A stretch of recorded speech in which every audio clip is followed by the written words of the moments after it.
श्री शिवाय नमस्तु। श्री शिवाय नमस्तु। 33 करोड़ देवी देवता में सबसे सुंदर जोड़ी थी शंकर और पार्वती की। सही है कि गलत है? कभी नहीं झगड़ते थे। इसलिए पृथ्वी पर ना तो लक्ष्मी जी के व्रत हैं, न ब्रह्माणी के व्रत है, न इंद्राणी के व्रत है। अगर पूरी पृथ्वी पर सबसे ज्यादा व्रत किसके हैं? माता पार्वती। तीज का व्रत किसका? पार्वती का। चतुर्थी का व्रत किसका? पार्वती का। चौथ का व्रत किसका? पार्वती का। छठ का व्रत किसका? पार्वती का। जितने व्रत है सब माता पार्वती। गणेश जी मैया को प्रसन्न करने के लिए अष्ट रूप में धारण करते हैं। 8 रूप भगवान गणेश जी ने धारण किया। एक मयूरेश्वर गणेश, दूसरा सिद्धि विनायक, तीसरा बल्लालेश्वर, फिर वरद विनायक, फिर चिंतामणि, फिर गिरजात्मज, फिर भगवान गणेश विघ्नेश्वर अष्ट विनायक, फिर महागणपति। ऐसे गणेश जी के अष्ट नाम हुए। उस समय तिजोरी के अंदर जो गणेश की प्रतिमा रखी जाती है किस नाम से रखी जाती है? तो तिजोरी में हम जो गणेश की प्रतिमा रखते हैं वो वरद विनायक के नाम से रखते हैं। कौन सा गणेश? वरद। वरद विनायक के नाम से तिजोरी में गणेश रखते हैं। और वरद विनायक के नाम से गणेश जी तिजोरी में रखाते हैं। आपको कथा में कहा था, घर में सीधी सुंड का गणेश और व्यापार व्यवसाय ऑफिस में उल्टी होता है, तो गणेश जी की पूजन जो दरवाजे पर करी जाती है उसे सिद्धि विनायक गणेश कहते हैं। कौन सा गणेश?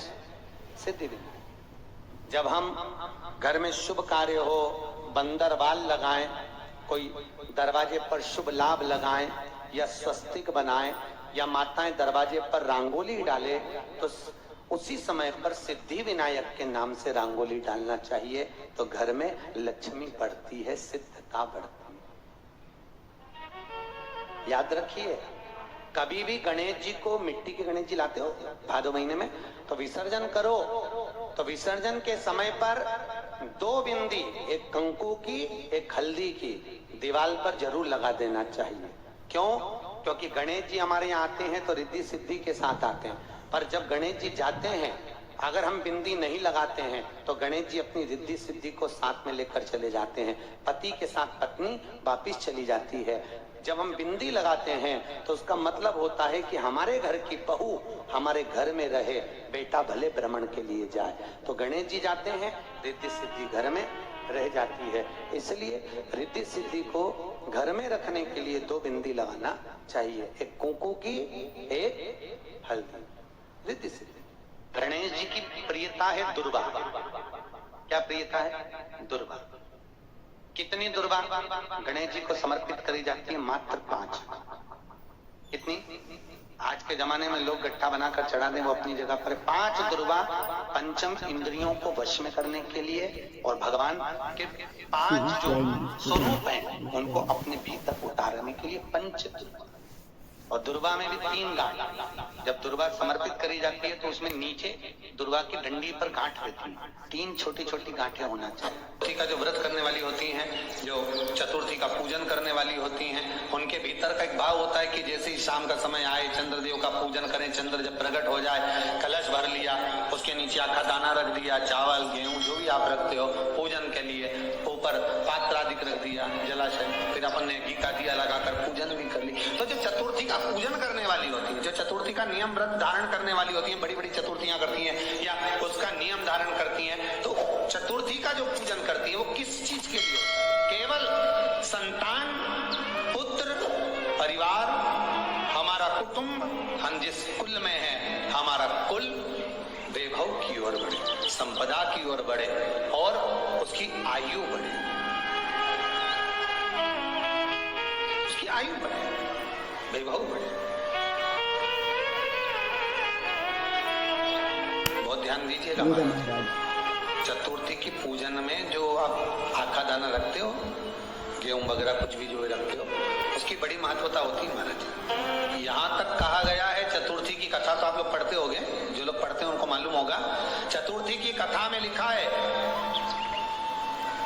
चौथ माता के व्रत में वर्णन किया गया है कि वो आखा दाना जो रखा जाता है, मान लो कोई जरूरी काम होता है तभी आखा दाना को रखा जाता है, संभाल के रखते हैं कि हम इस काम के लिए जा रहे हैं और हमारा ये कार्य सफल होना चाहिए। तो जिसने चतुर्थी का व्रत करा, हम इस काम के लिए जा रहे हैं और हमारा ये कार्य सफल होना चाहिए। तो जिसने चतुर्थी का व्रत करा है, जिसने चंद्रदेव का पूजन करा, चतुर्थी का व्रत करा, तो गणेश जी से विनती करके वहां से 2-4 आखा दाना उठा ले, और जो व्यक्ति का काम अटक रहा है अपने ही घर का, पर दूसरे कुल को नहीं देना, अपने ही कुल के अंतर्गत जो काम अटक रहा है उसकी जेब में, उसके में उस चीज को रख दिया जाए।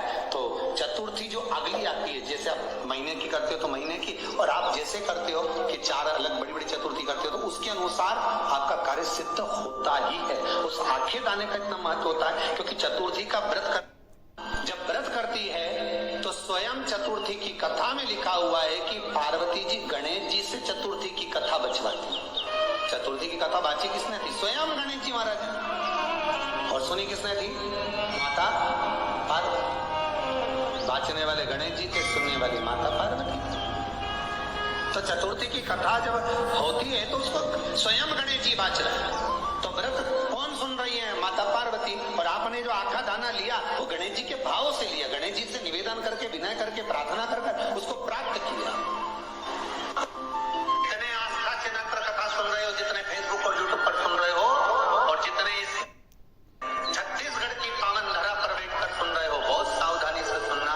एक छोटा सा कपूर का टुकड़ा जब आरती में जलाया जाता है तो ये कपूर क्यों जलाते हैं? इस कपूर का महत्व क्या है? इस कपूर का कारण क्या है? ये कपूर है कौन जिसको हम आरती में जला? क्या जरूरत इस कपूर को आरती में जलाने की? क्या जरूरत इसको यज्ञशाला में जलाने की? क्या जरूरत है इस कपूर को पूजन में जलाने की?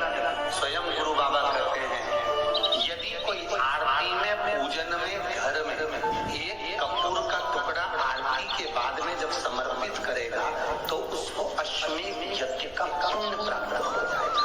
अश्वमेध यज्ञ के पुण्य को पाने के लिए कपूर का टुकड़ा आज भी आरती में जलाया जाता है। एक कपूर का टुकड़ा सुख का, इसीलिए हमारे यहाँ शास्त्र कहता है महाराज, जब आपको घर में अगर ऐसा लगने लगे से बहुत बेचैनी है, बहुत दुख तकलीफ लग रही है, कोई ना कोई बीमार पड़ रहा है, कुछ ना कुछ तकलीफें लग रही है, तो एक पीपल का पत्ता ले लो, उसके ऊपर कपूर का टुकड़ा ले लो, सारे घर में घुमाकर उसको दरवाजे के बीच मध्य में जला कर रख दीजिए। थोड़ी सी जैसे 20 से 25 मिनट के अंदर मकान में एनर्जी वापस आ जाएगी, उस भवन में एनर्जी वापस प्राप्त हो जाएगी। 20 से 25 मिनट के। श्री शिवाय नमस्तुभ्यम। हर हर महादेव। पूज्य प्रदीप मिश्रा जी ने बताया है कि चतुर्थी के दिन हमें कौन से गणेश की पूजा करनी चाहिए और कौन सा गणेश हमें घर में रखना चाहिए और कौन सा व्यापार की जगह पर रखना चाहिए। पूज्य प्रदीप मिश्रा जी ने कथा में बहुत ही अच्छे उपाय बताए हैं। पूज्य प्रदीप मिश्रा जी ने बताया है कि लग रहा है कि हमारे घर में कोई परेशानी आ रही है, बहुत बेचैनी लग रही है, तो उसके लिए हमें एक पीपल का पत्ता लेना है और उसके ऊपर कुछ कपूर रखकर हमें वो जला देना है। इससे नेगेटिव एनर्जी हमारे घर से गायब हो जाएगी और हमें अच्छा महसूस होगा। अगर आपको पूज्य प्रदीप मिश्रा जी के उपाय अच्छे लगे और कथा पसंद आई तो प्लीज़ लाइक, कमेंट और शेयर जरूर करिएगा। मेरा चैनल है धार्मिक वीडियो। श्री शिवाय नमस्तुभ्यम। हर हर महादेव। भगवान आप सभी की मनोकामना पूरी करे। इसी मनोकामना के साथ श्री शिवाय नमस्तुभ्यम।